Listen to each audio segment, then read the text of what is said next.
Di ketinggian ribuan kilometer di atas bumi, puluhan benda logam berkilau perlahan mengitari planet ini.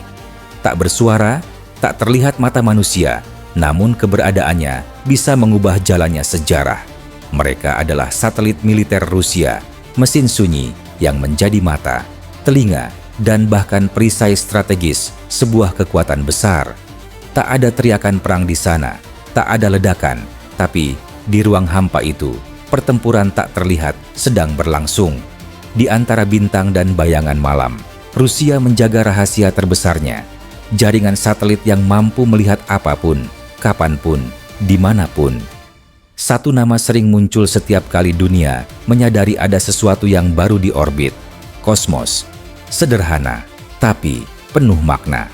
Nama ini menjadi kode bagi setiap peluncuran satelit militer Rusia, simbol dari kekuatan yang tak ingin terlihat, tapi selalu ada di atas sana. Inilah kisah tentang bagaimana Rusia membangun kerajaan di langit, tentang teknologi, strategi, dan ambisi besar untuk menguasai ruang angkasa, bukan demi kebanggaan semata, tapi demi bertahan hidup di dunia yang selalu siap memata-matai balik.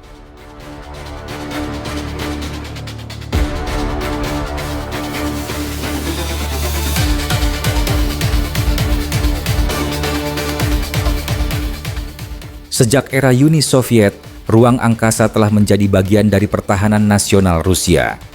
Tahun 1957, dunia dikejutkan oleh peluncuran Sputnik 1, satelit pertama manusia. Bagi banyak negara, itu hanyalah langkah kecil di luar atmosfer.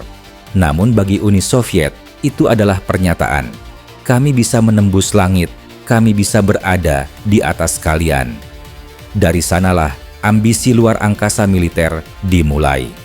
Satelit-satelit selanjutnya diluncurkan, bukan hanya untuk riset, tapi juga untuk mengintai pergerakan musuh, memantau rudal balistik, hingga menciptakan peta strategis untuk pasukan darat.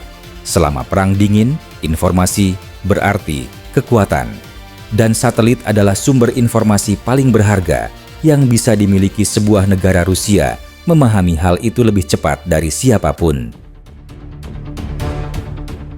Ketika dunia mendengar Kosmos 2558 atau Kosmos 2563, sebagian besar tidak tahu itu apa.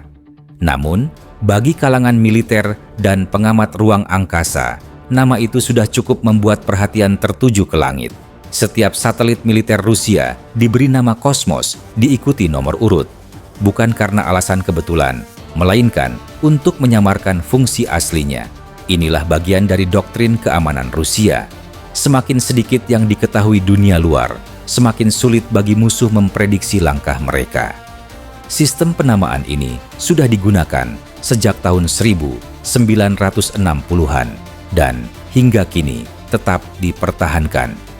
Ketika sebuah peluncuran diumumkan, masyarakat hanya mendengar kalimat pendek. Satelit kosmos berhasil ditempatkan di orbit.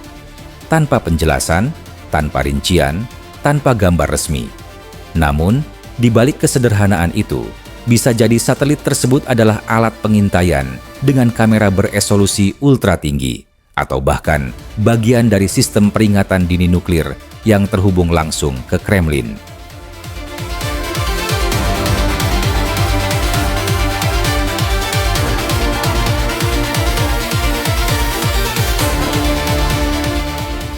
Rusia saat ini mengoperasikan ratusan satelit di orbit bumi. Menurut data Roskosmos, tahun 2023, jumlahnya mencapai sekitar 229 unit. Namun tidak semuanya digunakan untuk kepentingan sipil. Sekitar sepertiga hingga setengahnya memiliki fungsi militer atau ganda. Artinya, bisa digunakan untuk komunikasi sipil sekaligus operasi militer. Sebagian berada di orbit rendah, sebagian di orbit geostasioner, dan sebagian lainnya mengitari bumi dalam pola lintasan yang rumit. Mereka bekerja tanpa henti, mengirim data, citra, dan sinyal ke pusat kendali di darat. Bagi mata awam, satelit-satelit itu hanyalah titik kecil di langit malam. Tapi, bagi Rusia, setiap titik itu adalah alat pengintai, pengarah senjata, dan penjaga rahasia nasional. Di antara semua satelit yang dimiliki Rusia, satu nama menonjol, Bars-M. Dikembangkan oleh TSSKB Progress dan dioperasikan langsung oleh Kementerian Pertahanan Rusia. Bars-M adalah satelit pengintai generasi baru yang memadukan kemampuan topografi dan intelijen visual. Dengan kamera beresolusi tinggi dan sistem optik multispektrum, Bars-M dapat memotret area permukaan bumi dengan detail yang menakjubkan, hingga mampu membedakan kendaraan, infrastruktur, bahkan posisi pasukan satelit ini ditempatkan di orbit rendah, sekitar 500 sampai 600 km di atas bumi. Ketinggian ideal untuk pengintaian taktis, di mana setiap detail medan dapat terekam dengan presisi tinggi. Lebih dari itu, Bars-M mampu melakukan pemetaan 3 dimensi, 3D, menggunakan teknik stereo imaging. Data ini sangat berharga bagi militer Rusia untuk memperbarui peta, menghitung pergerakan musuh, dan merencanakan serangan dengan ketepatan milimeter. Bars-M bukan hanya mata pengintai, tapi juga otak taktis yang terus memasok informasi real-time untuk operasi darat.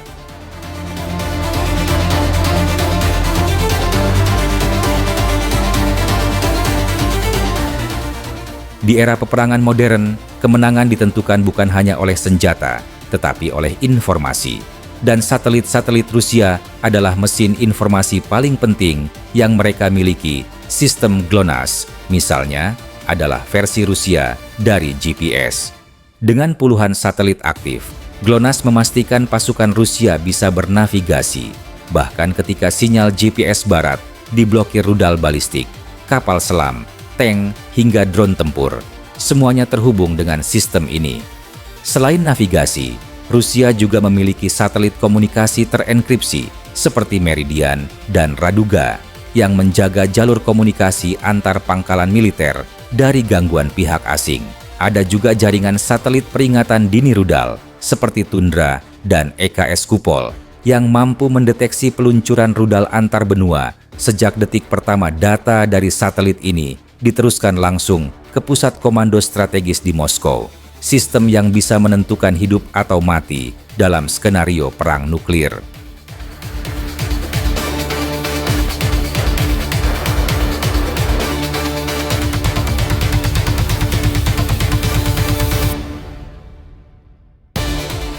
Rusia tahu bahwa perang masa depan tidak hanya terjadi di darat, laut, atau udara.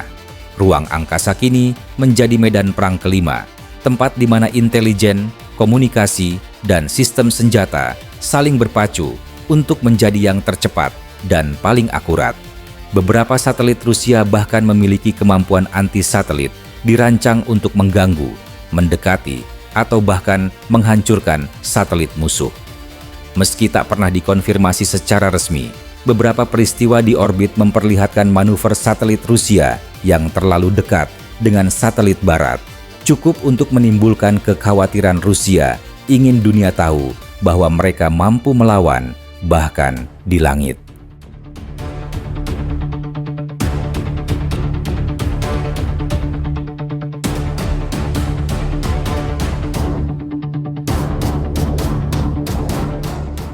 Bayangkan kondisi ekstrem di mana semua satelit Rusia berhenti berfungsi.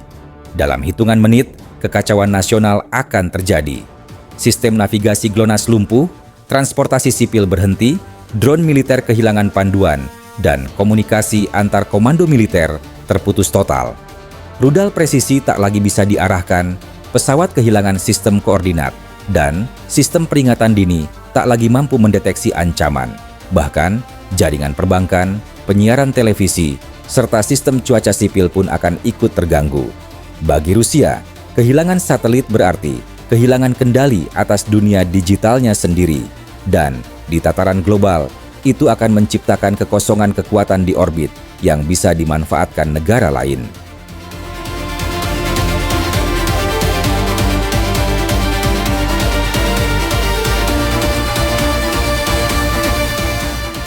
Dalam politik internasional, satelit bukan hanya alat teknologi, tetapi simbol kedaulatan.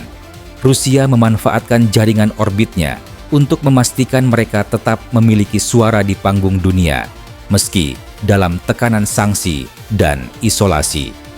Ketika akses ke sistem barat ditutup, Rusia masih bisa berkomunikasi, memetakan, dan memantau dari sistemnya sendiri. Setiap satelit yang diluncurkan bukan sekadar benda logam di langit. Ia adalah pesan politik bahwa Rusia masih berdiri, masih bisa melihat, masih punya kekuatan.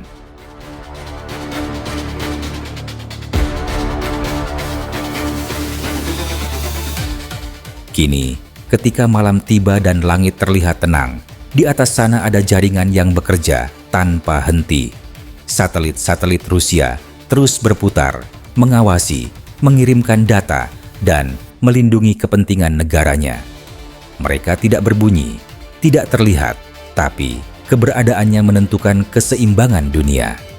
Selama puluhan tahun, Rusia membangun kerajaan diam di orbit, sistem yang menjadi saksi bisu dari ambisi, strategi, dan ketegangan global yang tak pernah benar-benar berhenti. Dan meskipun dunia berubah, satu hal tetap pasti, langit tidak pernah benar-benar sepi, karena di sanalah mata Rusia terus terbuka tanpa pernah tidur.